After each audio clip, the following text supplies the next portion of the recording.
Morning everyone. This will be the start of the third vlog. I am currently at the Ulaanbaatar market that I mentioned in the first one. Because I didn't stay in the national park last night, basically now I can come here and have a look around, so I need to buy some clothes. I'll probably just end up getting some small things, unless there's some super cheap jackets that look pretty good. Otherwise I'll just wait till I'm back in China.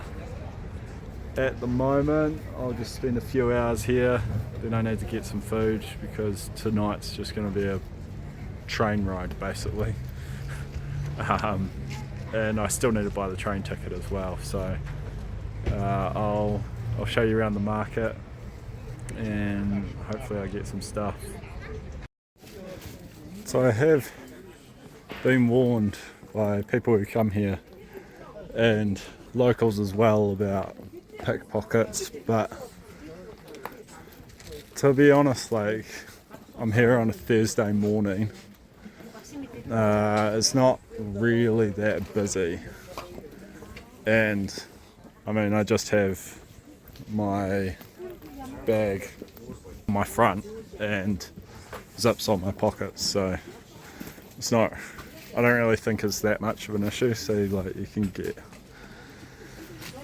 lots of jackets, all genuine obviously, and yeah, I don't think it's actually that big of an issue as long as you're not really here on a busy day, but it's the same as anywhere.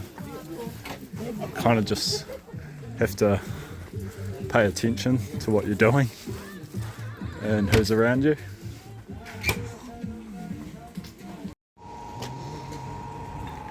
Selling milk vats, probably the most Mongolian thing I've seen, and then some bridles, all the horse equipment.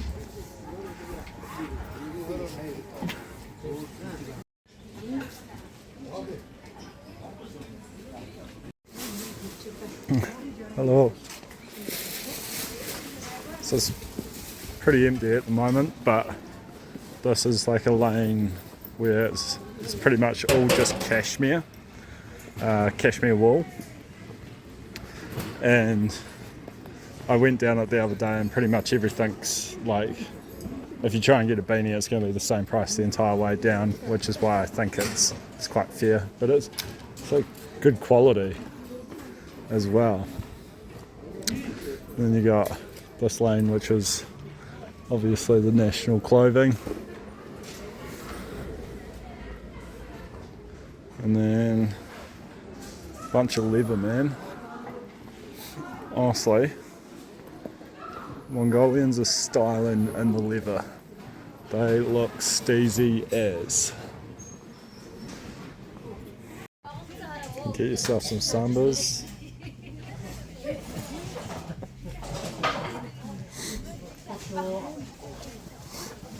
I love the way that some of these things are just, they're wrapped in plastic.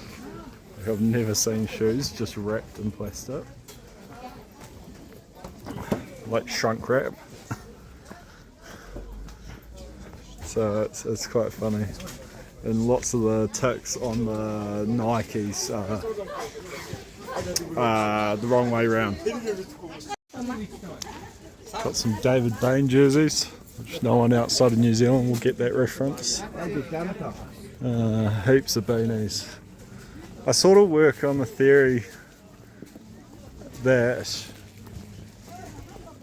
if it's a simple design, then all you need to worry about is the quality of the material, and then as long as you avoid glue things, you're generally pretty safe. So that I don't think I'd buy. I would buy shoes in a market like this, because the moment the glue goes, then you're just stuffed and you just spent the money for nothing. So, like, yeah, and it's the same with labels. If a label's glued on, I just generally don't trust it. Whereas if it's stitched on, even if it's fake, then I'll do it. Maybe like the North Face ones and Columbia, I guess they'd be better, but you know, if it's Nike glued onto a pair of shorts or something like that, then I think it'll just fall off, so there's no point. So I'm done with the market now. I got socks, some wool socks, but I was looking at some stuff. So there was like, I tried on some big jackets and they were about 30 New Zealand dollars, so 60,000 turgid, and they were actually pretty good, some like fake Columbia ones, but I can't be bothered carrying them around at the moment until I actually need them. And then I wanted a puffer vest, but they didn't really have any, and I think I'll just wait until I get to China. There were some, but the down, whatever's in, they've got filled it. It wasn't even, and then a lot of them had sort of, you know, the threads were all hanging out because the stitching wasn't that great. So I'll probably wait until I'm back into China and then maybe go to a market there. And in China you also get a lot of the Chinese domestic brands that we don't really get, and they can actually be a reasonable quality as well. So I might wait until I'm in Xinjiang, which will be in a week or so, but we'll see. So for reference, this is goulash. I haven't really had it because it's quite fatty, and there's better options on the menu. But you can see up there, that's it's a lot of meat. And then some of the meat isn't the best cuts, but it is what it is. And then, so you got potato, salad, mashed potato, rice, and a bit of coleslaw. But it's fine. So I've got my train ticket now, and that was a bit of a process. There was like 2 deaf people in front of me, and nothing was happening. So I was just standing there for ages. So at the moment it's going to be a hectic day or so, and because I'm trying to get to Inner Mongolia by tomorrow night, to Hohhot, which is their capital city, and I have to go. So at the moment this train I'm booked, it gets to the border with China at 7:20 in the morning, and then I'll then have to get off, arrange across the border, and then the train to Hohhot is at 9:40, and I haven't booked that yet just because I can't be bothered dealing with if I can't actually get there in time.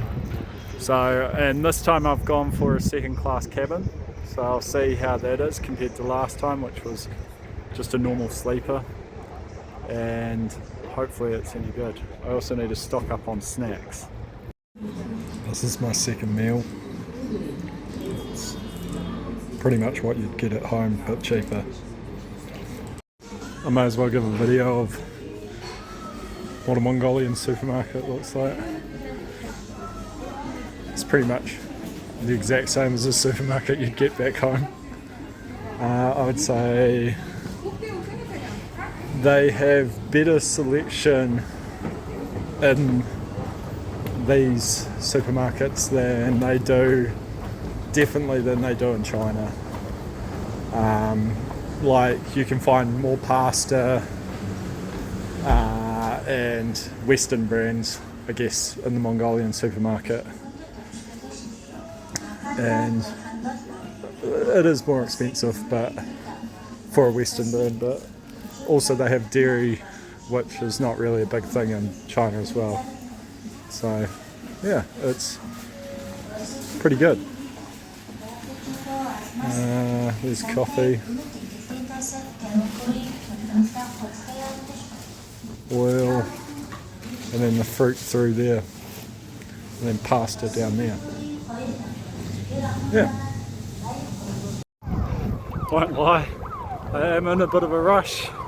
Train leaves in about 40 minutes, but obviously you get on before that, and I'm about 20 minutes away, so going to be pushing it, but that's also just how I generally operate, as most of you already know.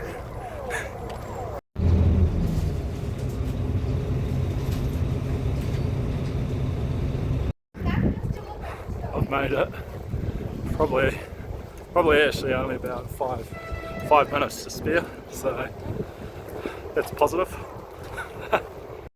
And I will say, it is very dumb to do this sort of stuff in like these sorts of countries, because especially like Mongolia, like where the bus schedule is more a bus suggestion, so just hoping it'll work out is kind of stupid.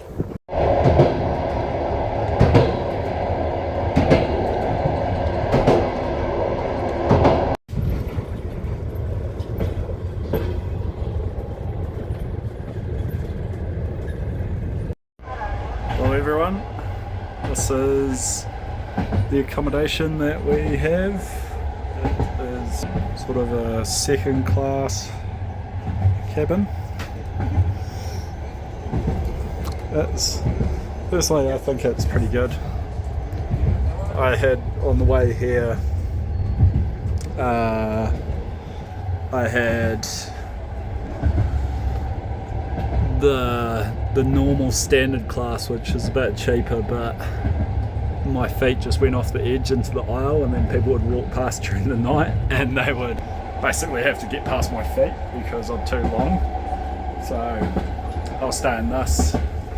There's only 2 of us in this room too, so that's actually making life easier as well. And then yeah, so the only issue is the electricity doesn't. There's a power point up there. There's power points in it, but they don't work. So my phone's just dying. I do have my power bank, but it's super old and slow. So that's just what I deal with.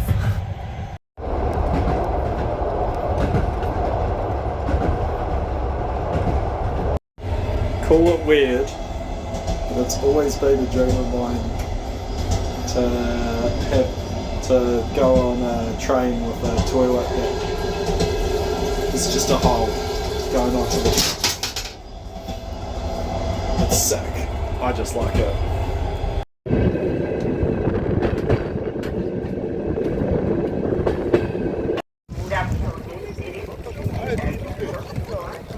Got a ride 50 RMB to cross the border pretty much straight after I go off the train. So I've got a ride back to Ulaanbaatar, but I need to swap my SIM card so I actually have internet when I get into China, because not having internet when you're in China, absolute, like, so difficult, not even worth it.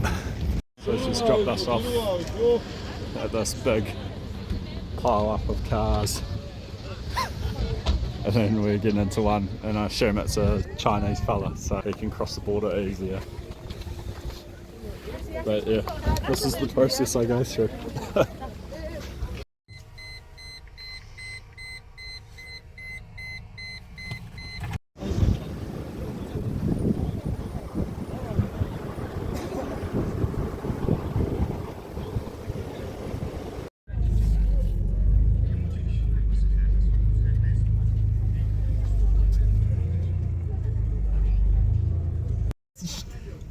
Сайн наач нэг илүү хотлог илүү татчихлаа шүү.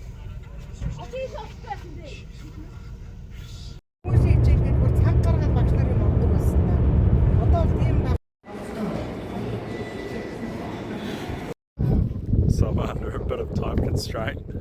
Just got exited Mongolia. Still got to go through Chinese customs, and I've got about 40 minutes until the train leaves from Ulaanbaatar, which we're going to now. But that was a process. We just sat in that car for probably an hour, just in that big mass pile up. So hopefully I can make it.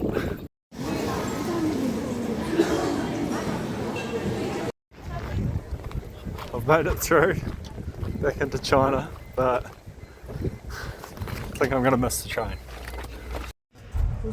So they dropped me off at the bus station, and you actually forget about it when you're in China. that you can take buses. So this is more expensive than the train, but it'll be quicker, and I don't have to wait until the next train was leaving at 11 o'clock at night, so that makes my life way easier. And then I should get to Hohhot probably around 3 o'clock, but then hopefully I get some lunch because I haven't eaten since yesterday.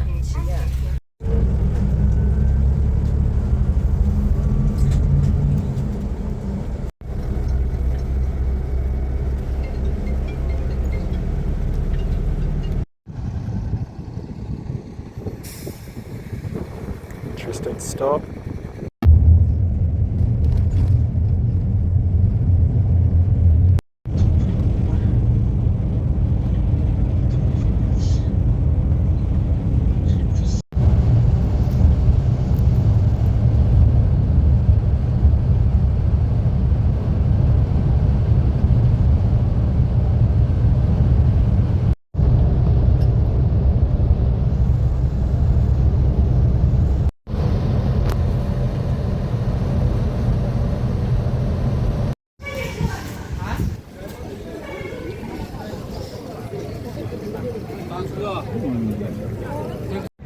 So that was a bit of a process.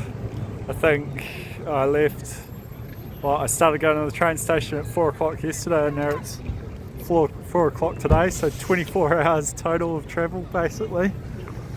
And now I am here in Hohhot, which is the capital of Mongolia, which is a province in China. So I'm back in China. Mongolia has more Mongolians than Mongolia.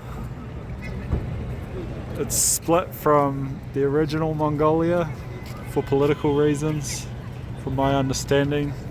Stuff to do with the Qing dynasty and the Soviet Union and stuff like that, but I probably need to do a bit more research.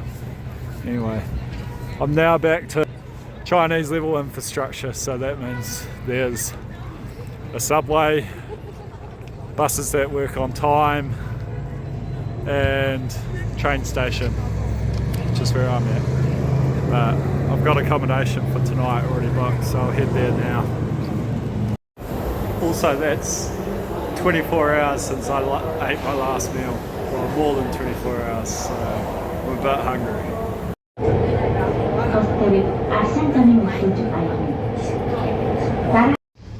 So I'm back to China, where the nightmare is always finding your accommodation. I think I'm at the right building, but what you get, especially because I go really cheap, is you just get these sort of hostels where they're youth hostels and there's not even someone there. It's like it's where people who are looking for jobs in the city or whatever, they go there, and then someone just rents out an apartment. So then you show up, no one knows what you're talking about, there's no signs, and then you have to call them and then get their WeChat, and then they'll send you instructions of just how to get in the room, and you'll literally never meet the person. So after that rigmarole, I'm finally in, and I'll show you guys what essentially 10 hostel gets you. That's the view. There's a nice building site down there. That's what I like to see. Industry. That's my bed. Get a towel. Light, everything. It's pretty comfortable. Like, nice and soft. It's actually like reasonable size. I don't know what the bathroom is like because there's just someone watching videos in there or something like that. The Chinese love doom scrolling on the toilet with full volume. Yeah, it's pretty small. Genghis Khan. And then sort of a kitchen area. And then there's a washing machine. There's no dryer, but I kind of need to wash some clothes, so I might do it. Get them on in the wash now, and I won't have to do it so quickly when I keep travelling. Alright, I got my ice cream now. I also had some actual food. But yeah, I hope this is going to be the end of this vlog, but I hope everyone's kind of like seen what I deal with when I'm doing a border crossing. It can be pretty hectic, but it's not actually really that stressful. It might look a little bit stressful, but I don't really find it that stressful, because at the end of the day, if I miss a train or something, there's always going to be a next one. I don't really have a time, like I don't need to be somewhere. I just want to be there, and a want's just a want, not a need, so it doesn't really bother me if in the end I like miss a train or something like that, unless I've spent money on it, in which case I'm pissed, but that's just my personality. So yeah, yeah, I think maybe for the next one I'll try and convey a bit more information about what I'm doing and where I am and stuff, but we'll see. Just depends what people want, really.